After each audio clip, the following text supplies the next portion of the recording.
Manipuri konung oiraba Imphal mayol maktadu leiriba Khoiramban Ima Keithel asi lamdam masigi puariga sagona dun laklab amani loina lamdam masigi lalol tiki horpham amasi oiribani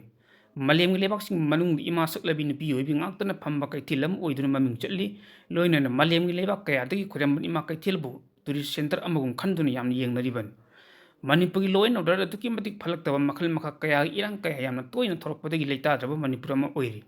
yamna nungai tribati Manipur karigima thodu othok irangam hek thorakpa matamda Khoiramban Ima Keithel asi target oiduna Keithel phambule bandun ima sing makhal makha kaya khungdam changchin matamda mangjil thalle maduni irangam hek thorakpa matamda Khoiramban Ima Keithel kaiba haibidu oi masida Manipur lengak amadi miyamna khangbigadabadi Khoiramban Ima Keithel toina kaiba haibisi afaba natte laibak kaiba chap mane lalol tiki maru oiba mafam am oiriba mafam masida laibak asigi thorakpa thodu othoksing chaitheng bifam ohenba tarabadi lamdam asigi sel tungi phim aduki matik sokchilak nabai maramam oirakani nupi oibisingna imung manung puba masa masagi chana busin phamda khoijangna thabak tawduna masa masu semba achauba thotang lori masigi maru oiba si Khoiramban Ima Keithel phamduna porchi yonduna senthoklambi oiribani adubu sahi khara chitagi hona Khoiramban Ima Keithel asi Chainapunggi matogum mafam masida karigama thoduk ama thokpa kichu Keithel hekta kaiba tawi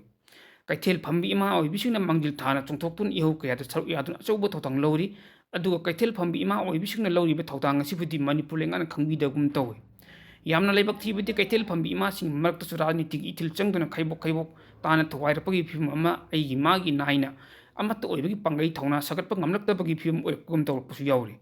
masina mama oibising marakta puksel piknarakpa rajniti khutongchaba phangnaba divide and rule policies hanabagi thabak chatharakpa loinana khwaidagi hena leibak thiba amasu oiribani Kudam moina palabda mamang sahi kumda 2023 Megi tang ahumdagi hauna Manipur kangal ani oiba sathiyab lalam hawliba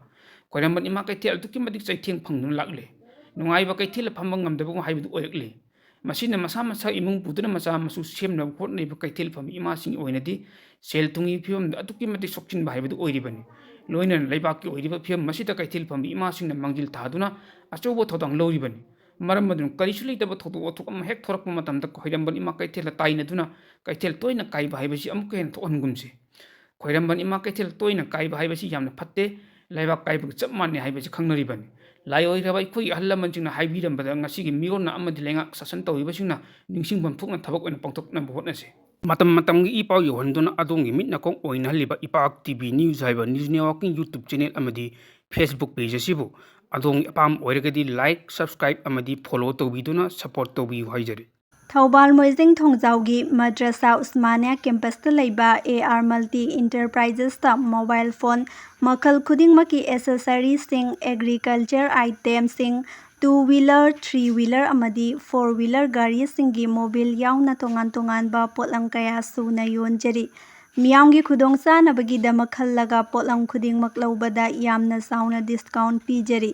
Maram asina AR Multi Enterprises ta lakpiduna khudong chaba laubiyu haina Enterprises asigi maikaidagi miyamda appeal tawrakli